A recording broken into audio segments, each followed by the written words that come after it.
أعوذ بالله من الشيطان الرجيم. بسم الله الرحمن الرحيم.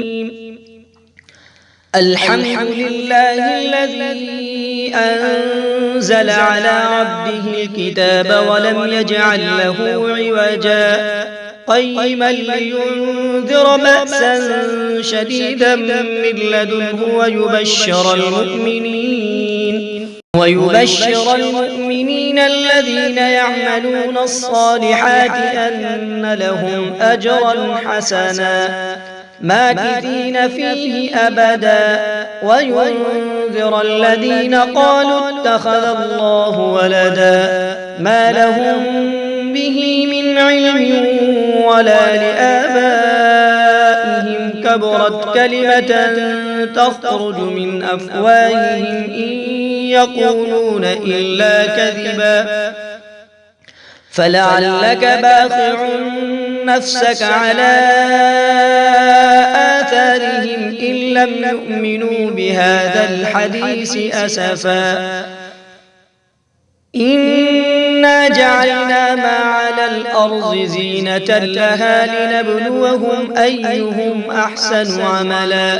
وإنا لجاعلون ما عليها صعيدا جرزا أم حسبت أن أصحاب الكهف والرقيم كانوا من آياتنا عجبا إذ أوى الفتية إلى الكهف فقالوا ربنا آتنا من لدنك رحمة وهيئ لنا من أمرنا رشدا فضربنا على آذانهم في الكهف سنين عددا ثم بعثناهم لنعلم أي الحزبين أحصى لما لبثوا أمدا نحن نقص عليك نبأهم بالحق إنهم فتية آمنوا بربهم وزدناهم هدى وربطنا على قلوبهم إذ قاموا فقالوا ربنا رب السماوات والأرض لن ندعو من دونه إلها لقد قلنا إذا شططا هؤلاء قوم اتخذوا من دونه آلهة لولا يأتون عليهم بسلطان بين فمن أظلم ممن افترى على الله كذبا وإذ اعتزلتموهم وما يعبدون إلا الله فأووا إلى الكهف ينشر لكم ربكم من رحمته ويهيئ لكم من أمركم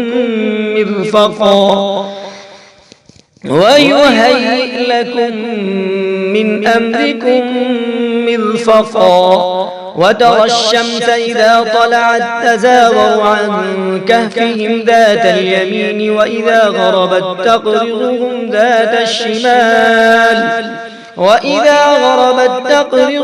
ذات الشمال وهم في فجوة منه ذلك من آيات الله من يهد الله فهو المهتد ومن يضلل فلن تجد له وليا مرشدا وتحسبهم أيقاظا وهم رقود ونقلبهم ذات اليمين وذات الشمال وكلبهم باسط ذراعيه بالوصيد لو اطلعت عليهم لوليت منهم فرارا ولملئت منهم رعبا وكذلك بعثناهم ليتساءلوا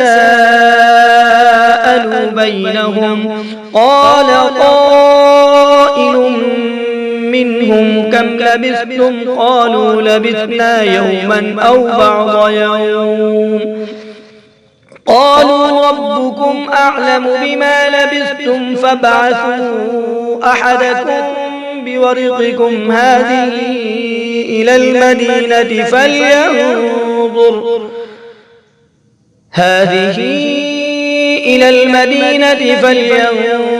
أيها أزكى طعاما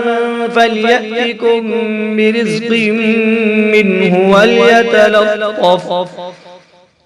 وليتلطف ولا يشعرن بكم أحدا إنهم إن يظهروا عليكم يرجموكم أو يعيدوكم في ملتهم ولن تفلحوا إذا أبدا وكذلك أعثرنا عليهم ليعلموا أن وعد الله حق وأن الساعة لا ريب فيها إذ يتنازعون بينهم أمرهم فقالوا ابنوا عليهم بنيانا وكذلك أعثرنا عليهم ليعلموا أن وعد الله حق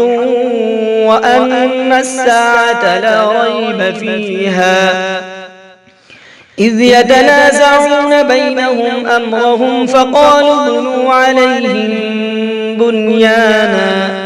ربهم أعلم بهم قال الذين غلبوا على أمرهم لنتخذن عليهم مسجدا سيقولون ثلاثة رابعهم كلبهم ويقولون خمسة سادسهم كلبهم رجما بالغيب ويقولون سبعة وثامنهم كلبهم قل ربي أعلم بعدتهم ما يعلمهم إلا قليل فلا تمار فيهم إلا مراء ظاهرا ولا تستفت فيهم منهم أحدا ولا تقولن لشيء إني فاعل ذلك غدا إلا أن يشاء الله واذكر ربك إذا نسيت وقل عسى أن يهديني ربي لأقرب من هذا رشدا ولبثوا في كهفهم 300 سنين وازدادوا 9 الله أعلم بما لبثوا له غيب السماوات والأرض أبصر به وأسمع ما لهم من دونه من ولي ولا يشرك في حكمه أحدا واتل ما أوحي إليك من كتاب ربك لا مبدل لكلماته ولن تجد من دونه ملتحدا واصبر نفسك مع الذين يدعون ربهم بالغداة والعشي يريدون وجهه ولا تعد عيناك عنهم تريد زينة الحياة الدنيا ولا تطع من أغفلنا قلبه عن ذكرنا واتبع هواه وكان أمره فرطا وقل الحق من ربكم فمن شاء فليؤمن ومن شاء فليكفر إنا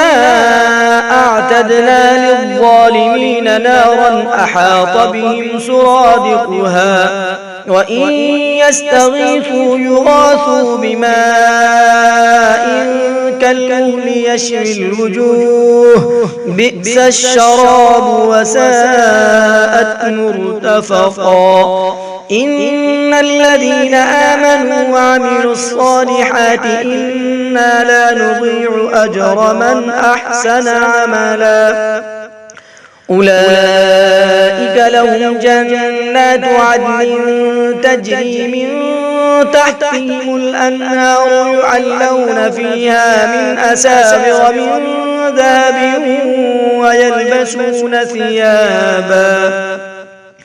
ويلبسون ثيابا خضرا من سندس واستبرق متكئين فيها على الأرائك نعم الثواب وحسنت مرتفقا واضرب لهم مثل الرجلين جعلنا لأحدهما جنتين من أعناب وحففناهما بنخل وجعلنا بينهما زرعا كلتا الجنتين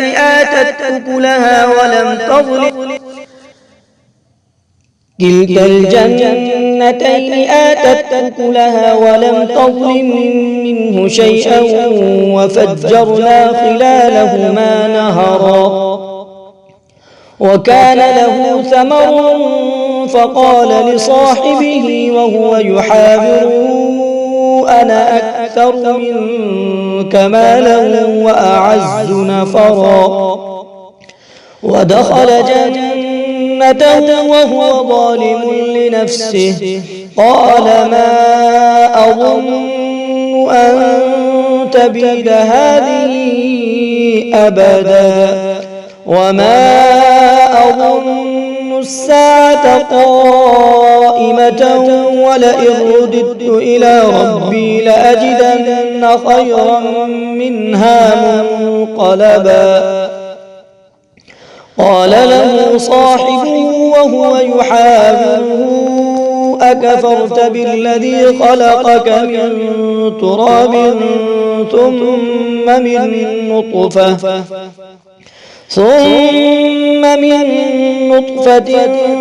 ثم سواك رجلا لكن هو الله ربي ولا أشرك بربي أحدا ولولا إذ دخلت جنتك قلت ما شاء الله لا قوة إلا بالله إن ترني أنا أقل منك مالا وولدا فعسى ربي أن يؤتيني خيرا من جنتك ويرسل عليها حسبانا من السماء فتصبح صعيدا زلقا أو يصبح ماؤها غورا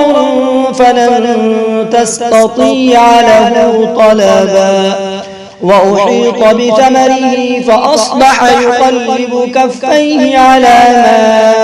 أنفق فيها وهي خاوية على عروشها ويقول يا ليتني لم أشرك بربي أحدا ولم تكن له فئة ينصرونه من دون الله وما كان منتصرا هنالك الولاية لله الحق هو خير ثوابا وخير عقبا واضرب لهم مثل الحياة الدنيا كماء إن أنزلناه من السماء فاختلط به نبات الأرض فأصبح هشيما تذروه الرياح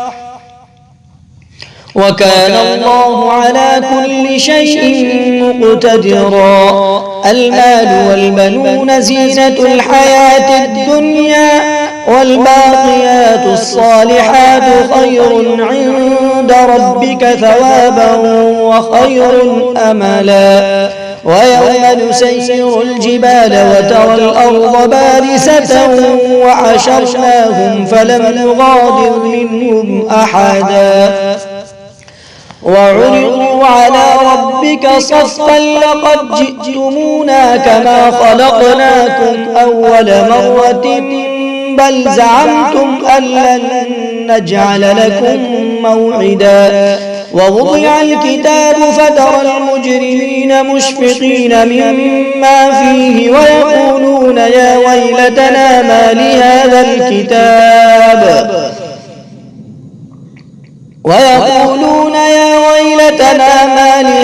الكتاب لا يغادر صغيرة ولا كبيرة إلا أحصاها ووجدوا ما عملوا حاضرا ولا يظلم ربك أحدا وإذ قلنا للملائكة اسجدوا لآدم فسجدوا إلا إبليس كان من الجن ففسق عن أمر ربه أفتتخذونه وذريته أولياء من دوني وهم لكم عدو بئس للظالمين بدلا ما أشهدتهم خلق السماوات والأرض ولا خلق أنفسهم وما كنت متخذ المضلين عضدا ويوم يقول نادوا شركائي الذين زعمتم فدعوهم فلم يستجيبوا لهم وجعلنا بينهم موبقا ورأى المجرمون النار فظنوا أنهم مواقعوها ولم يجدوا عنها مصرفا ولقد صرفنا في هذا القرآن للناس من كل مثل وكان الإنسان أكثر شيء جدلا وما منع الناس أن يؤمنوا إذ جاءهم الهدى ويستغفروا ربهم إلا أن تأتيهم سنة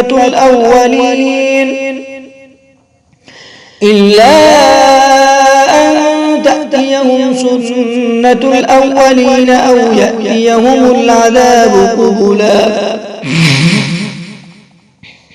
وما نرسل المرسلين إلا مبشرين ومنذرين ويجادل الذين كفروا بالباطل ليدحضوا به الحق واتخذوا آياتي وما أنذروا هزوا ومن أظلم ممن ذكر بآيات ربه فأعرض عنها ونسي ما قدمت يداه إنا جعلنا على قلوبهم أكنة أن يفقهوه وفي آذانهم وقرا وإن تدعوهم إلى الهدى فلن يهتدوا إذا أبدا وربك الغفور ذو الرحمة لو يؤاخذهم بما كسبوا لعجل لهم العذاب بل لهم موعد لن يجدوا من دونه موئلا وتلك القرى أهلكناهم لما ظلموا وجعلنا لمهلكهم موعدا وإذ قال موسى لفتاه لا أبرح حتى أبلغ مجمع البحرين أو أمضي حقبا فلما بلغا مجمع بينهما نسيا حوتهما فاتخذ سبيله في البحر سربا فلما جاوزا قال لفتاه آتنا غداءنا لقد لقينا من سفرنا هذا نصبا قال أرأيت إذ أوينا إلى الصخرة فإني نسيت الحوت وما أنسانيه إلا الشيطان أن أذكره واتخذ سبيله في البحر عجبا قال ذلك ما كنا نبغي فارتدا على آثارهما قصصا فوجدا عبدا من عبادنا آتيناه رحمة من عندنا وعلمناه من لدنا علما قال له موسى هل أتبعك على أن تعلمني مما علمت رشدا قال إنك لن تستطيع معي صبرا وكيف تصبر على ما لم تحط به خبرا قال ستجدني إن شاء الله صابرا ولا أعصي لك أمرا قال فإن اتبعتني فلا تسألني عن شيء حتى أحدث لك منه ذكرا فانطلقا حتى إذا ركبا في السفينة خرقها قال أخرقتها لتغرق أهلها لقد جئت شيئا إمرا قال ألم أقل إنك لن تستطيع معي صبرا قال لا تؤاخذني بما نسيت ولا ترهقني من أمري يسرا فانطلقا حتى إذا لقيا غلاما فقتله قال أقتلت نفسا زكية بغير نفس لقد جئت شيئا نكرا قال ألم أقل لك إنك لن تستطيع معي صبرا قال إن سألتك عن شيء بعدها فلا تصاحبني قد بلغت من لدني عذرا فانطلقا حتى إذا أتيا أهل قرية استطعما أهلها فأبوا أن يضيفوهما فوجدا فيها جدارا يريد أن ينقض فأقامه قال لو شئت لاتخذت عليه أجرا قال هذا فراق بيني وبينك سأنبئك بتأويل ما لم تستطع عليه صبرا قال هذا فراق بيني وبينك سأنبئك بتأويل ما لم تستطع عليه صبرا أما السفينة فكانت لمساكين يعملون في البحر فأردت أن أعيبها وكان وراءهم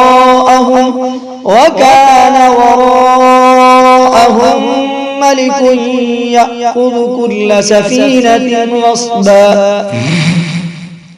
وأما الغلام فكان أبواه مؤمنين فخشينا أن يرهقهما طغيانا وكفرا فأردنا أن يبدلهما ربهما خيرا منه زكاة وأقرب رحما وأما الجدار فكان لغلامين يتيمين في المدينة وكان تحته كنز لهما وكان أبوهما صالحا فأراد ربك أن يبلغا أشدهما ويستخرجا كنزهما رحمة من ربك وما فعلته عن أمري ذلك تأويل ما لم تسطع عليه صبرا ويسألونك عن ذي القرنين قل سأتلو عليكم منه ذكرا إنا مكنا له في الأرض وآتيناه من كل شيء سببا فأتبع سببا حتى إذا بلغ مغرب الشمس وجدها تغرب في عين حمئة ووجد عندها قوما قلنا يا ذا القرنين إما أن تعذب وإما أن تتخذ فيهم حسنا. قال أما من ظلم فسوف نعذبه ثم يرد إلى ربه فيعذبه عذابا نكرا. وأما من آمن وعمل صالحا فله جزاء الحسنى وسنقول له من أمرنا يسرا. ثم أتبع سببا حتى إذا بلغ مطلع الشمس وجدها تطلع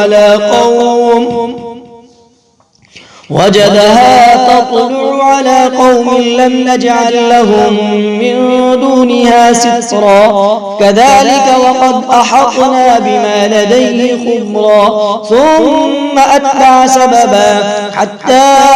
إذا بلغ بين السدين وجد من دونهما قوما لا يكادون يفقهون قولا. قالوا يا ذا القرنين إن يأجوج ومأجوج مفسدون في الأرض فهل نجعل لك خرجا على أن تجعل بيننا وبينهم سدا. قال ما مكنني فيه ربي خير فأعينوني بقوة أجعل بينكم وبينهم ردما. آتوني زبر الحديد حتى إذا ساوى بين الصدفين قال انفخوا حتى إذا جعله نارا قال آتوني أفرغ عليه قطرا. فما استطاعوا أن يظهروه وما استطاعوا له نقبا. قال هذا رحمة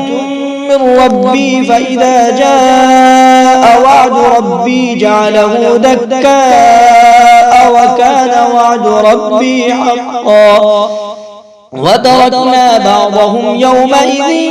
يموج في بعض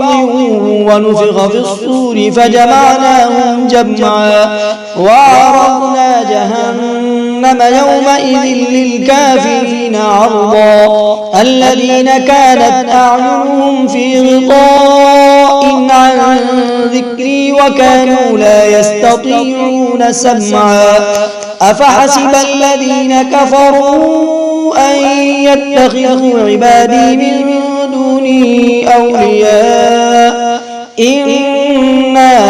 أعتدنا جهنم للكافرين نزلا. قل هل ننبئكم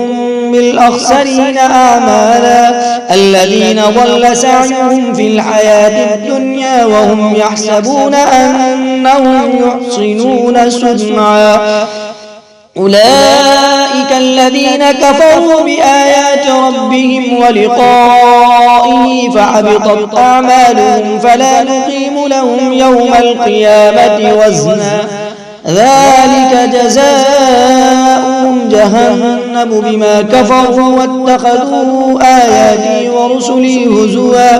إن الذين آمنوا وعملوا الصالحات كانت لهم جنات الفردوس نزلا خالدين فيها لا يبغون عنها حولا. قل لو كان البحر مدادا لكلمات ربي لنفد البحر قبل أن تنفد كلمات